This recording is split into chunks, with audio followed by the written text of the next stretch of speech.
It's funny, the things you notice when it's all over, the way the light hits the dust motes dancing in the air of an empty office, the specific hollow echo a cardboard box makes when you set it down on a polished concrete floor for the last time. My office, my lab, really, at what was until an hour ago, our family's company had been my home for a decade. It was a space I'd filled with whiteboards, servers, prototypes, and the kind of organized chaos that my brother Mark, the CEO, always wrinkled his perfect nose at. Now it was just a shell, a sterile white box, smelling faintly of cleaning solution and betrayal. I set down the last box, the one with my favorite ergonomic keyboard and a worn-out coffee mug that says Chief Architect of Awesome Stuff, a gag gift from the one and only time the company ever gave me an award that Mark hadn't pre-approved. Today I resigned. The email was short, cold, and brutally to the point. I sent it to Mark, the entire board of directors, and our parents, who still held a ceremonial role in the company our father founded. I didn't give a reason. I didn't need to. Mark knew why. The board would figure it out soon enough. And my parents, well, they'd hear Mark's version of the story as they always did. I'd be the ungrateful, unstable, jealous little brother, again. It was a role I had been cast in since childhood, but this time I'd written a new script. For the last year, I've been living a double life. By day, I was Judd, the quiet, reliable head of R&D, dutifully building Project Chimera. Chimera is a groundbreaking AI algorithm, a predictive analytics engine that was supposed to be our company's next billion-dollar baby. I designed its architecture from the ground up, wrote its core learning models, and spent thousands of hours debugging its code. It was my work, my soul, compressed into silicon and logic. But by night, I was just Judd. In the quiet of my home workshop, on a completely separate air-gapped network of servers I'd built myself, I was creating something else. My private project, my real work. I called it Project Prometheus. Chimera is smart. It's an evolution of everything that's come before it. But Prometheus is a revolution. It doesn't just predict outcomes based on existing data, it intuits possibilities, it models creativity. It's the difference between a calculator and a conscience. It's the kind of leap forward that happens once in a generation, and it was all mine. Last week, Mark stood before the board of directors in our gleaming glass-walled conference room. I watched the whole thing on a muted security feed from my lab. He was wearing his favorite victory suit, the charcoal one with the subtle pinstripes that made him look like a titan of industry. He stood in front of a presentation that I had created, right down to the font choices and the transition animations. My name was nowhere to be seen. He spoke about his vision, his late nights wrestling with the code, his moment of breakthrough. He took every ounce of my sweat, my frustration, my genius, and wore it like a tailored suit. He called Chimera his legacy. He even used my jokes. A little quip about teaching an old dog new tricks that I had put in the speaker notes as a moment of levity. He delivered it perfectly, and the board chuckled appreciatively. He was a master performer, my brother, always has been. He took the glory, basking in the warm glow of the board's adoration. I just sat there in the cold, humming silence of my lab, the glow of my own monitors casting a different kind of light on my face. A colder light, a harder light, and in that moment, watching him preen, I didn't feel rage. I didn't feel hurt. I felt a profound, almost serene sense of clarity. The anger had burned out long ago, leaving behind something much more durable, purpose. So today, I resigned. Tomorrow, Mark is launching the open beta of Chimera with a massive press conference. He thinks he's launching the company into a new era. He thinks he's secured his legacy and put his difficult little brother firmly in his place. What he doesn't know is that while he's launching a beta, I'm launching the future. Those investors he's been trying to court for the last 6 months, I let them into a secret alpha test of Prometheus 3 months ago. They've already signed the term sheets. My new company is seated, staffed, and ready to go. He thinks he won. He thinks it's over. He has no idea that I'm about to set fire to his world, using a flame he thought he owned. The pattern was set early. It's almost a cliché, the story of two brothers, the golden child, and the grease monkey. Mark was born with a politician's smile and a salesman's charm. He could talk his way into anything.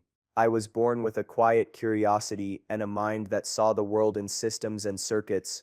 Our father, a brilliant engineer himself but a terrible businessman, saw himself in me, but he saw the success he always craved in Mark. He'd look at a circuit board I'd designed and grunt with approval, but he'd watch Mark glad hand a client and his eyes would light up.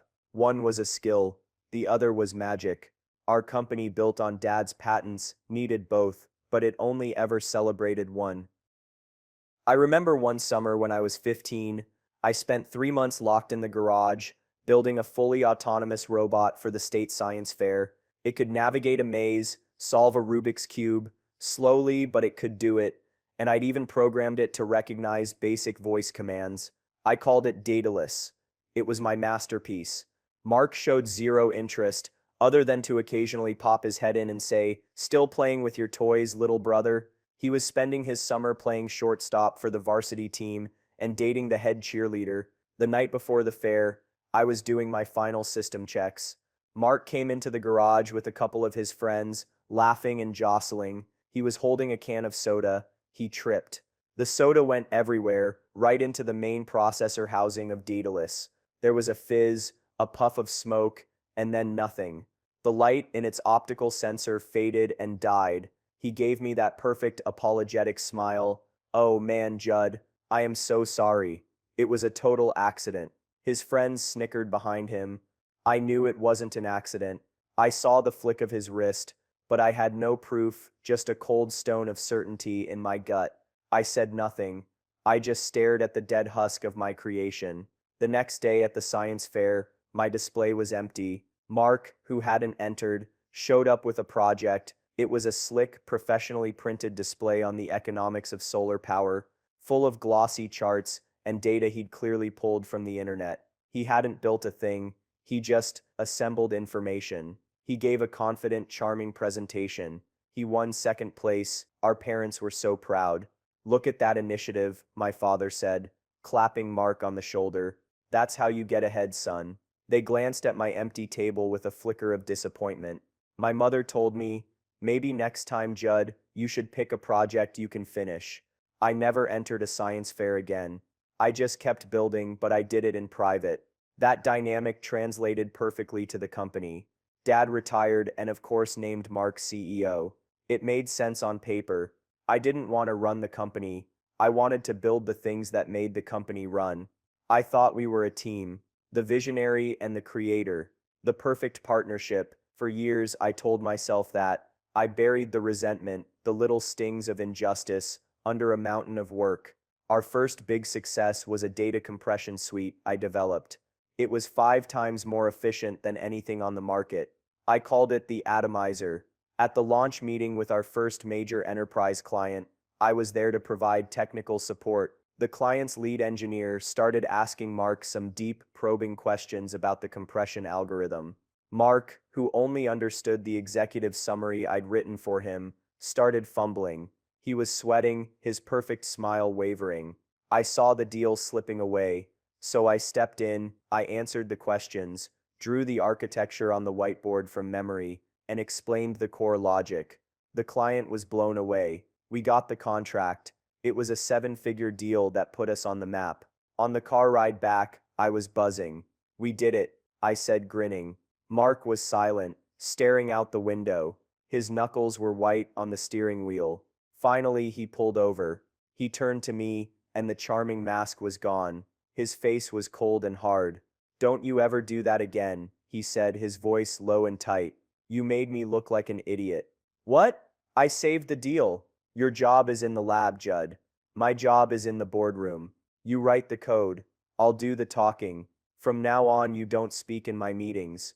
You sit there and look smart. Got it?" I was stunned. It wasn't about the company's success. It was about his status, his ego. I had committed the ultimate sin. I had shown the wizard behind the curtain. From that day on, I was a ghost in meetings. The silent, sullen tech nerd in the corner. Mark would present my work, my slides, my ideas, and I would sit there and nod while he took the credit. It was the price of peace, the price of keeping the family business running. The decision to build Prometheus wasn't a single spark, it was a slow burn.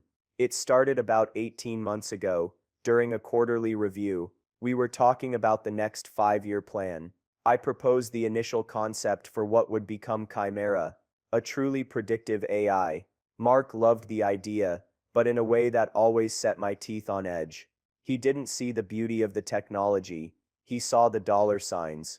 He immediately started talking about marketing, branding, and the IPO it would trigger. He looked at me across the table and said, "This is it, Judd. This is the one that puts the family name up there with the giants. My legacy. My legacy." The words just hung there in the air. Not our legacy. My legacy. He'd already taken ownership of it before I'd written a single line of code. That night, I went home, and I couldn't sleep. I kept thinking about Daedalus, my dead robot. I thought about the atomizer deal. I saw a lifetime of my work being used to build a pedestal for my brother, while I was expected to stand gratefully in its shadow. I felt a familiar, bitter anger rising, but this time, something else came with it, a dangerous, thrilling idea. What if I built two? What if I built the one he wanted, the one that would make him a fortune, the one that would fulfill his legacy? And what if I built another one in secret? One for me, one that wasn't just better but fundamentally different, one that couldn't be misunderstood or co-opted, one that was so far beyond what he could comprehend that he would never even see it coming.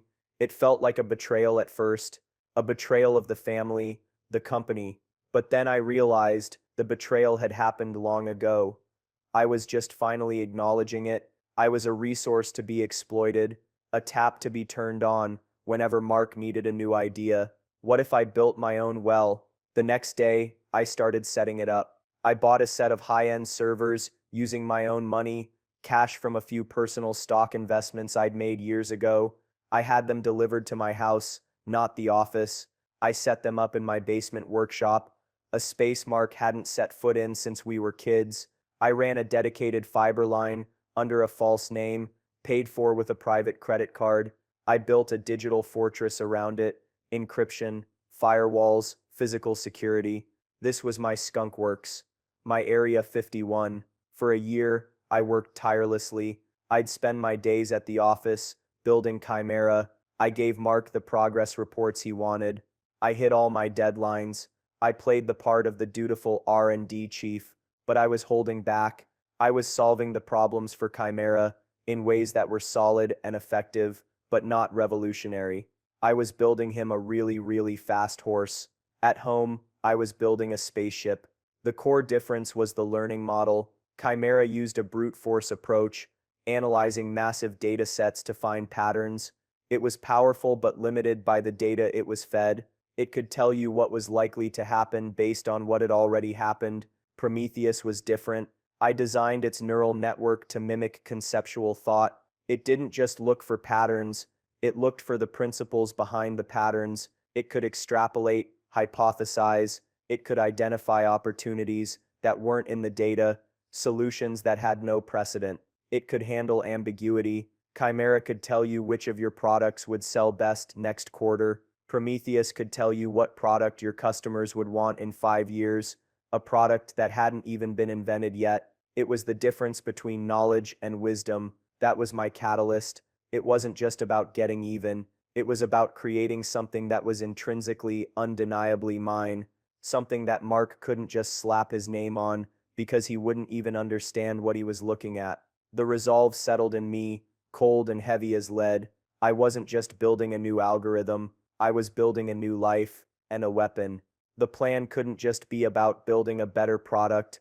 A better product could still be crushed by a bigger company's marketing budget or suffocated by frivolous lawsuits. My brother was a salesman, but he was also a brawler. He would use the company's massive legal and financial resources to bury me if he saw me as a threat. I knew I couldn't just launch and hope for the best.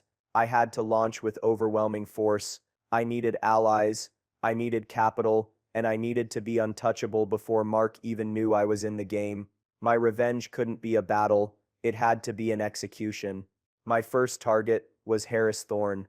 Harris was a legend in the venture capital world, a grizzled old shark who who had funded two of the biggest tech unicorns of the last decade. He was known for being brilliant, ruthless, and having an almost supernatural ability to spot a winner. He was also famously inaccessible. He didn't take meetings based on pitch decks. He took them based on referrals from people he trusted, and I didn't know any of them. So I went another route. I used my skills in data analysis, the very skills I used to build Chimera, to build a profile of him. I analyzed his investment history, his public statements, even the donation records of his family foundation. I wasn't looking for blackmail. I was looking for a key. I found it in a seemingly minor detail. For the last 5 years, his foundation had been pouring money into research on a rare degenerative neurological disease. Cross-referencing that with public records, I found an obituary for his wife from 6 years prior. The cause of death wasn't listed, but the symptoms described in the foundation's mission statement were a perfect match. This was the core of Prometheus's power. It didn't just find correlations, it helped build a narrative.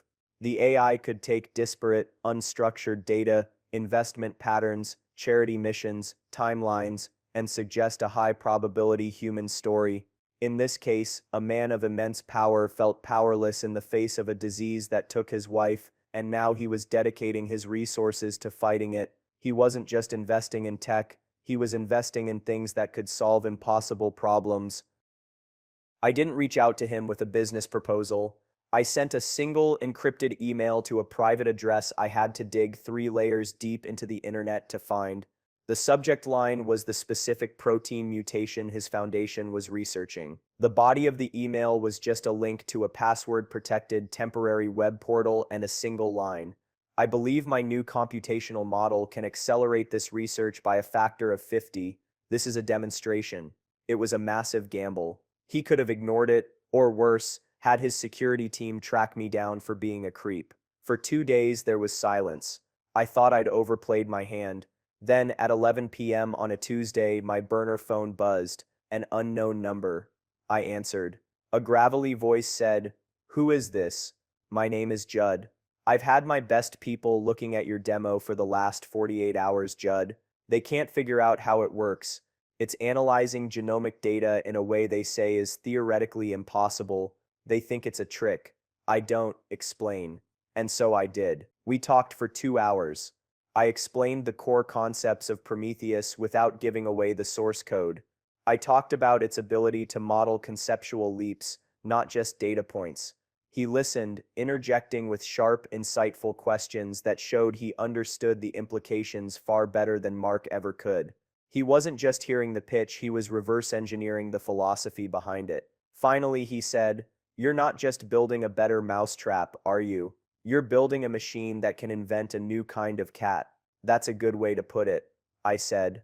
"Why come to me like this? Why the secrecy? Who are you running from?" This was the moment of truth.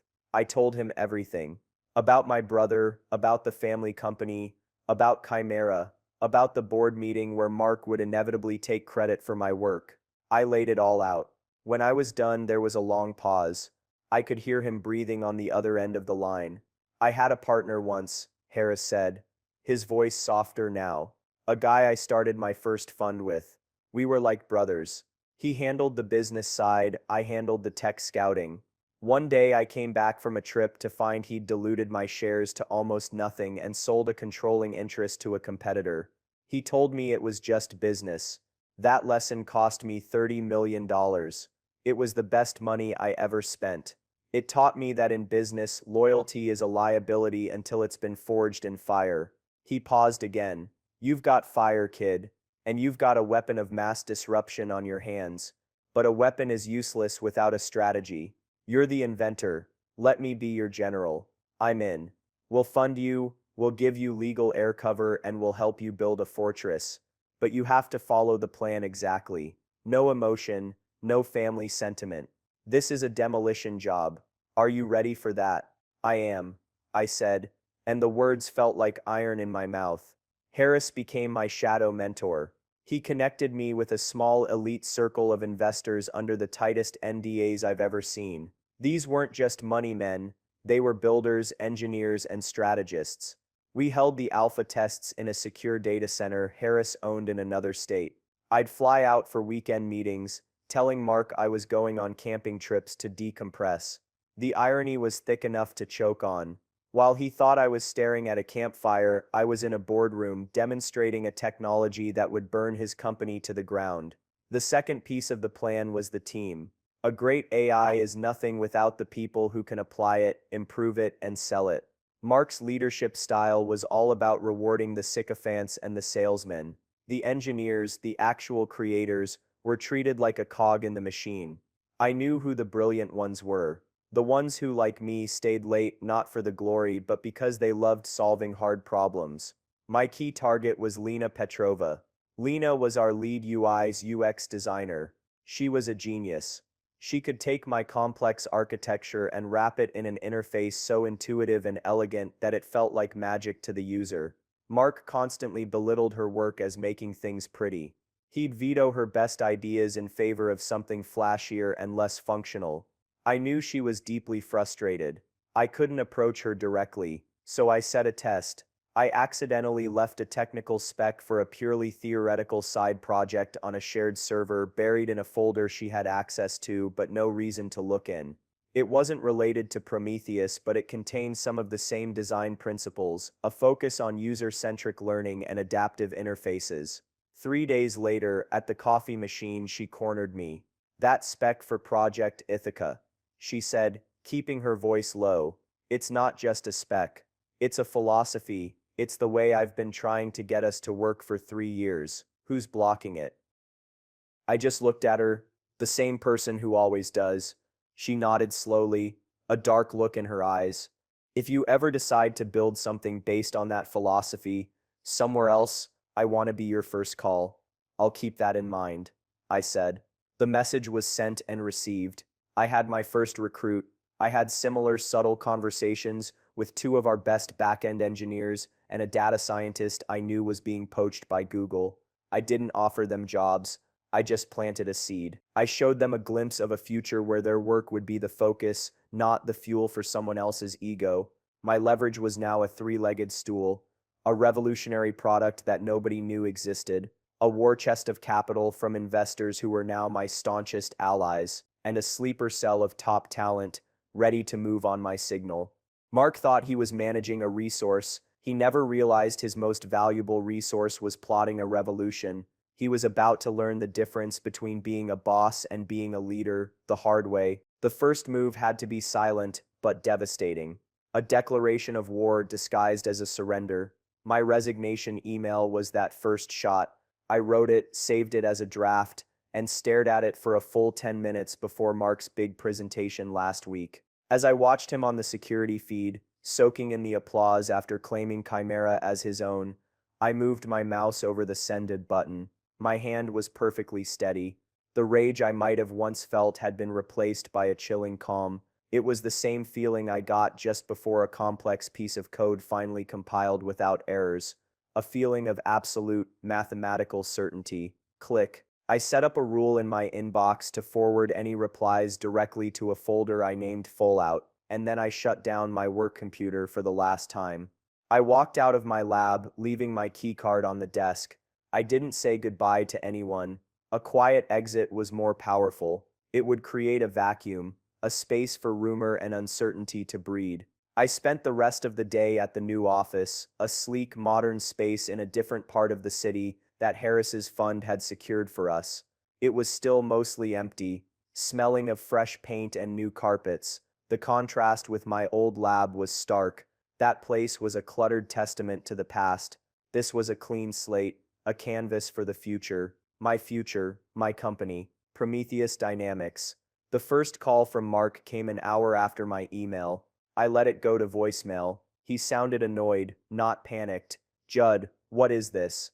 A bit dramatic, don't you think? Call me. We need to talk about the beta rollout." He still thought this was a negotiation, a childish tantrum. He thought he could manage me. The second call came 2 hours later. His tone had shifted. The annoyance was gone, replaced by a sharp edge of confusion.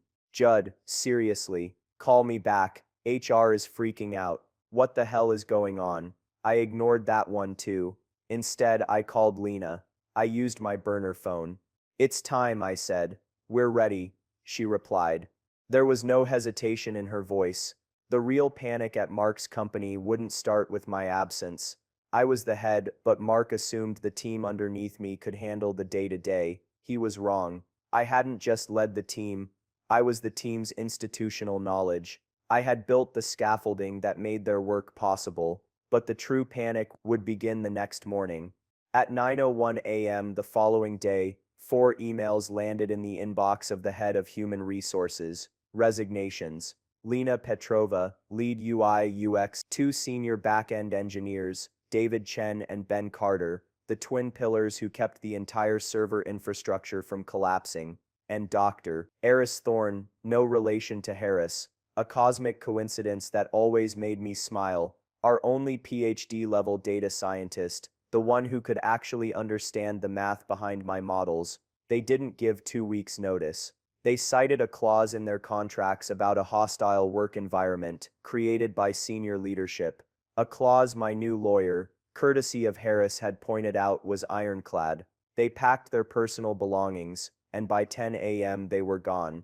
Mark would have found out when he tried to call a meeting to troubleshoot the first wave of beta tester complaints about Chimera, and discovered that the 4 most critical people in the room were no longer employed by the company. I pictured the scene with grim satisfaction, his dawning horror as he realized he wasn't just missing his chief architect, he was missing the entire foundation. The reports started trickling in on the tech blogs and forums that afternoon. The Chimera open beta was rocky. Users were complaining about lag, about nonsensical outputs, about the interface being clunky and unintuitive. These were all problems I had flagged weeks ago. In my final project report, I'd recommended a 3-month delay to the beta to iron them out. Mark had dismissed my concerns. We have to hit the Q3 launch date for the investors, he'd said. We can patch it on the fly. Don't be such a perfectionist, Judd. Now his rush to market was blowing up in his face. Without me to do the deep-level troubleshooting, and without my core team to implement the fixes, the remaining engineers would be playing whack-a-mole with bugs they didn't fully understand. I knew their code, I knew their limitations. They were good, but they weren't the A-team. The A-team was currently in my conference room, sketching out the UI for Prometheus on a whiteboard. The third time Mark called, it was late that night. His voice was raw, stripped of all its usual charm and confidence. It was the voice of a man standing on a ship, watching the water rush in. Judd, what did you do? He whispered into the voicemail. Who are they? Where did my team go? He wasn't asking as a CEO, he was asking as a brother, a scared brother. For a split second, I felt a pang of something, pity, maybe. But I crushed it. Pity was a luxury I couldn't afford. This was a demolition job, as Harris had said. You don't feel sorry for the building you're taking down. The next day, the first legal threat arrived. A cease-and-desist letter from the company's high-priced law firm delivered by a furious-looking courier. It was thick with accusations, theft of trade secrets, violation of my non-compete agreement, tortious interference. It demanded I immediately halt all operations and return all stolen intellectual property. It was Mark's predictable, brutish response. When the charm fails, bring out the club. I didn't even open the main envelope. I just scanned the letterhead, took a photo of it with my phone, and forwarded it to Harris's legal team with a one-word message. Incoming. My lawyer called me back within 5 minutes. Her name was Evelyn, a woman who spoke with the calm, lethal precision of a sniper. It's boilerplate and bluster, Judd, she said, her voice devoid of any emotion. They're accusing you of stealing the Chimera code. I didn't, I said. Prometheus is a clean build. Different architecture, different language, different everything. I have every commit log, every timestamp on my own hardware, with my own internet connection, all logged and backed up on a third-party server. I was meticulous. I know, she said. I've reviewed the logs. They're a work of art. As for the non-compete, it's overly broad and unenforceable in this state, especially since you resigned citing a hostile work environment, which your former colleagues are now prepared to corroborate in sworn affidavits. And the tortious interference claim is laughable. You didn't poach them, they resigned, and then you hired them. The timeline is clean. She paused. This letter isn't a weapon, Judd. It's a distress flare. He's panicking. He's guessing. He doesn't know what you have. He just knows you took the people who can fix his sinking ship.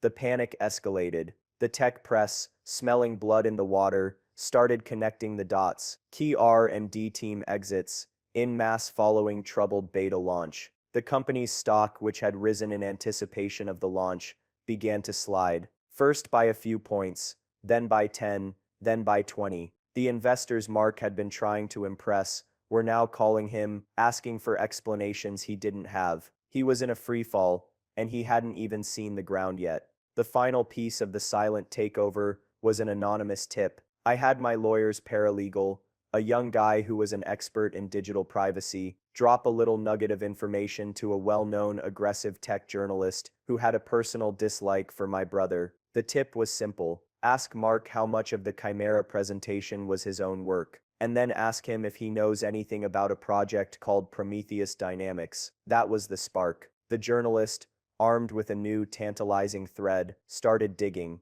The silent takeover was complete. The stage was set. Now it was time for the noise. The family card was the one I knew Mark would play, and it was the one I dreaded most. Business is business. Betrayal is calculable, but the emotional weight of family, that's a different kind of force. It's messy, irrational, and it had been used as a lever against me my entire life. The call came from my mother. I was in the middle of a strategy session with Lena and the team, planning our launch day push. My burner phone was for business. My personal phone, the one my family had the number for, started ringing. I saw Mom on the screen, and my stomach tightened. I excused myself and stepped out into the hallway. Judd, thank God. I've been so worried. Mark told me what happened. You just walked out? Her voice was trembling with a practiced, theatrical concern. I resigned, Mom. It was a professional decision. A professional decision. Judd, this is your family. Your father built that company from nothing.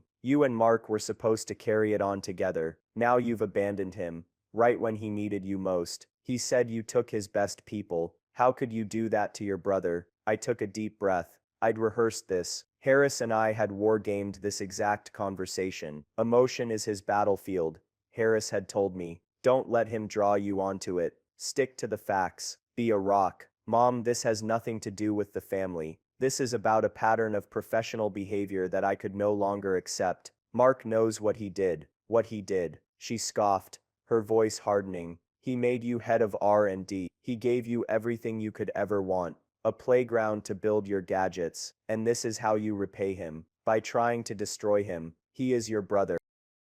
There it was. The core of their worldview. Mark gave me the position. The company was his, my role a gift he bestowed, not a position I had earned 10 times over. My work was just me playing with gadgets. I felt a flash of the old hot anger, but I forced it down. I'm not trying to destroy him, Mom. I said, my voice as level as I could make it. I'm building something for myself, something he can't take credit for. You should ask him about the Chimera presentation. Ask him who wrote the speech he gave. Ask him who designed the slides. Then maybe you'll understand. He is the CEO, Judd. It's his job to present the company's work. You're being petty and jealous. You always have been. You were jealous of his success in school.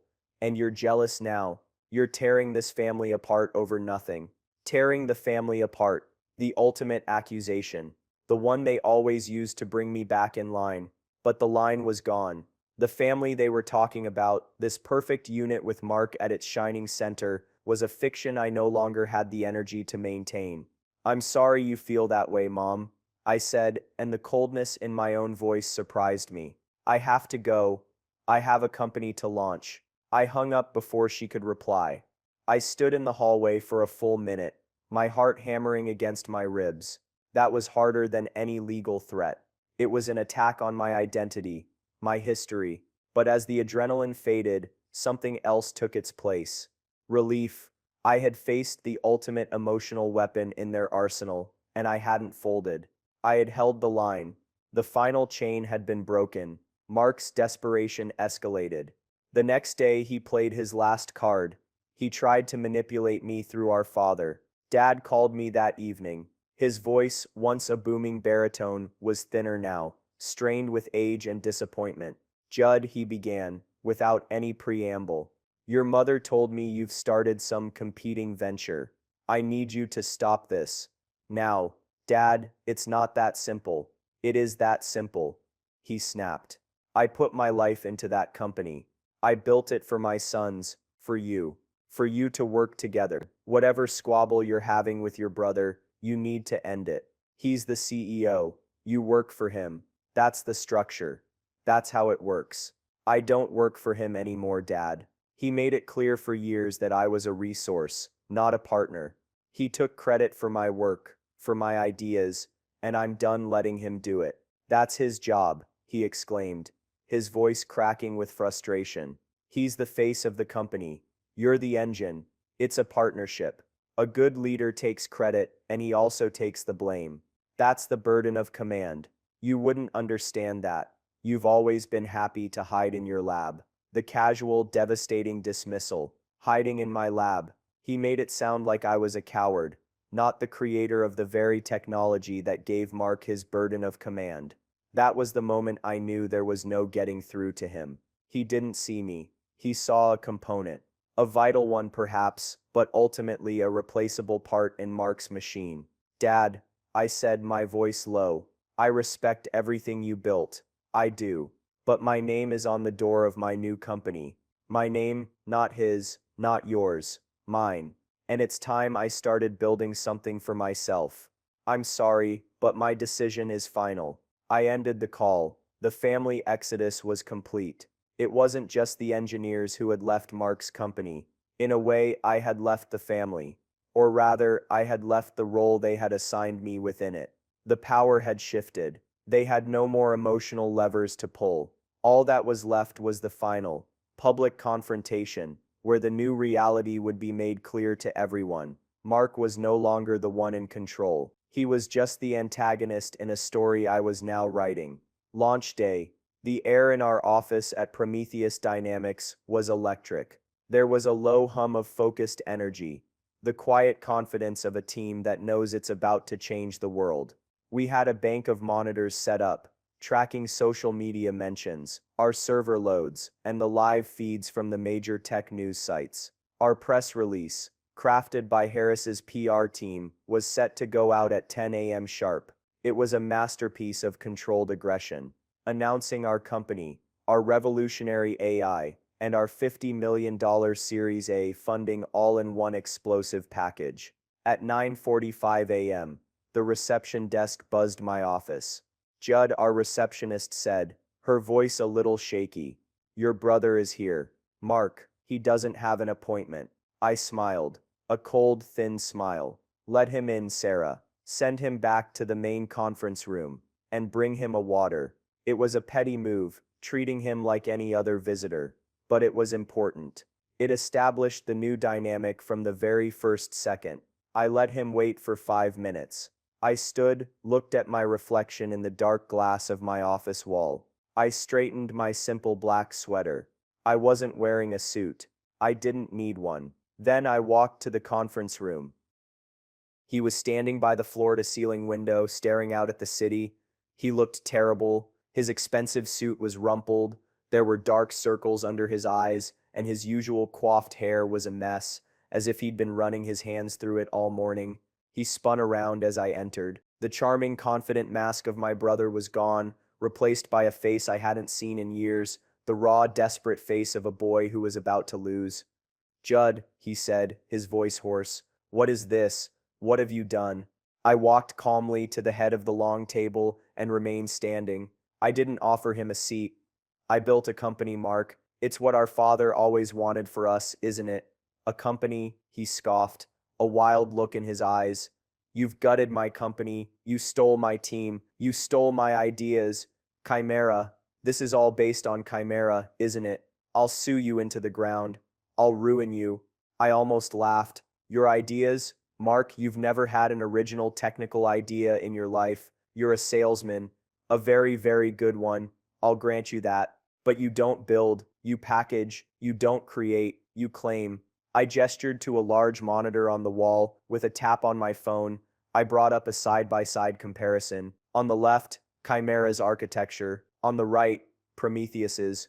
This is your I said, pointing to the left. A linear brute force data processor, powerful, but dumb as a box of hammers. It's a good product, an evolutionary product. It would have made the company a lot of money. Then I pointed to the right, to the elegant, looping, multi-layered architecture of Prometheus. And this is mine. It's a conceptual engine. It doesn't just analyze the past, it imagines the future. Your beta is crashing because users are trying to ask it creative questions and it's giving them nonsense. My alpha testers are using Prometheus to design new pharmaceutical compounds and discover inefficiencies in global supply chains. You built a better horse-drawn carriage, Mark. I built a warp drive. They are not the same. And I have the logs, the patents, and the server records to prove every last line of it was built on my own time, with my own money. He stared at the screen, his face paling as the reality of the situation finally sank in. He didn't understand the details, but he understood the devastating scale of the difference. He understood defeat. His aggression collapsed, replaced by the one thing he had left, pleading. "Judd, please," he said, his voice dropping to a conspiratorial whisper. "We're brothers. We can fix this. Bring the team back. We can merge. We'll call it a joint venture. We'll say this was the plan all along. A surprise second launch. We can still control this narrative." It was pathetic. And for the first time, I saw him not as a monster, not as a rival, but as a weak, terrified man whose entire identity was built on a lie I had helped him maintain for decades. "Control the narrative," I said, the words coming out as cold as ice chips. "There is no we, Mark. There's no narrative to control. You had your story, and you told it to the board last week. Now I get to tell mine." I looked at my watch. It was 9:59 a.m. "You know, for years, I let you do it," I continued, my voice quiet, conversational. "I told myself it was for the family, for the company. But the real reason is that you made me believe it. You made me believe you were the sun, and I was just a planet, lucky to be in your orbit. You saw me as a resource, a tool, a machine in the basement that spits out code whenever you need it. But you made one critical, fatal mistake, Mark. You never once stopped to think that the machine might have its own plans." He opened his mouth to say something, but no words came out. On the monitor behind him, the clock ticked over to 10 a.m. A dozen news alerts lit up the screen. The Wall Street Journal, TechCrunch, Bloomberg, Prometheus Dynamics, led by tech visionary Judd Miller, launches revolutionary AI, secures $50 million in Series A funding. New AI startup poised to make rival tech obsolete on day one. Sources allege ousted CEO Mark Miller falsely claimed credit for brother's work. I didn't have to look at them. I just watched my brother's face as he read the headlines over my shoulder. The blood drained from it.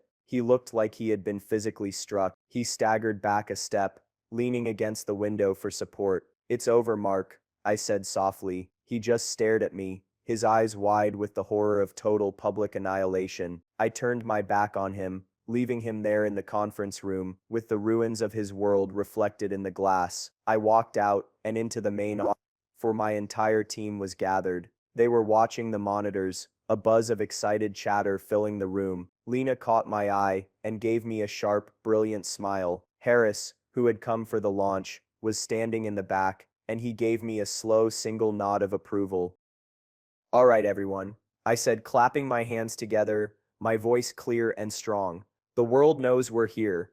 The real work starts now. Let's show them the future." And as my new team cheered, I didn't feel a single shred of guilt. I didn't feel smug or triumphant. I just felt free. The vindication wasn't in his defeat, it was in my beginning. So here I am. It's been 6 months since that day. Prometheus Dynamics isn't just a success, it's a phenomenon. We've already signed contracts that dwarf the entire valuation of my family's old company. The technology is doing what I dreamed it would, solving real meaningful problems. We're working with medical researchers, climate scientists, and logistics experts. The work is hard, but it's fulfilling in a way I never knew before because it's mine. The team is thriving in a culture where innovation is celebrated, not exploited. Lena is now our chief product officer, and she's a rock star. As for Mark, the fallout was total, just as Harris had predicted. The board of directors fired him for cause within a week of my launch. The stock of the old company cratered and never recovered. It was eventually acquired by a competitor for pennies on the dollar, just for its client list. Chimera was shut down. Mark's legacy was a footnote in a quarterly report. He lost everything. The company, the reputation, the money, our parents faced with the undeniable public truth and the collapse of their financial security, finally had to see the reality they had ignored for so long. Their golden child had tarnished himself beyond repair. I hear he's living in a smaller city now, trying to get some consulting work, but the story of his downfall is legendary in the tech world. He's a pariah. We haven't spoken since that day in the conference room. I don't know if we ever will. There's a part of me that mourns the loss of the brother I once thought I had, but I know now that person never really existed. Looking back, the story isn't really about revenge. I know it sounds like it, but revenge is a hot, messy emotion. What I felt was a cold, calculated correction. It was about restoring balance to a system that had been broken for a very long time. For years, I allowed someone else to define my value. I let them put a price on my passion, and the price was my silence and my credit. The moment I decided to define my own worth, everything changed. And that's the real moral of this story. I think your talent, your passion, your work, that's your property. It belongs to you. Don't let anyone, not your boss, not your friends, not even your family, make you feel like you are just a resource for their own ambition. You are the architect. You are the creator. You get to own what you build. Underestimation can feel like an insult, but it can also be the greatest strategic advantage you'll ever have. People don't guard against a threat they can't even see. While they're busy building their pedestals, you can be busy building your empire. I'm telling you this today because I know there are others out there like me. The quiet ones, the ones in the background, the ones who do the work while someone else takes the bows. You might feel stuck or invisible, but you're not. You are the engine, and you have no idea how powerful you truly are until you decide to disconnect from the machine that's holding you back and start one of your own. I really hope my story helped you in some way today. If it did, do me a favor and hit that like button and subscribe to the channel so you don't miss the next one. I'd actually love to hear from you down in the comments. Have you ever had a boss or a family member take credit for your work? How did you handle it? Sharing these experiences helps all of us feel a little less alone. Thanks for listening. And trust me, you'll want to stick around to hear what happened when a real estate mogul tried to bulldoze my grandfather's farm, not knowing my grandfather was the man who secretly wrote the city's zoning laws.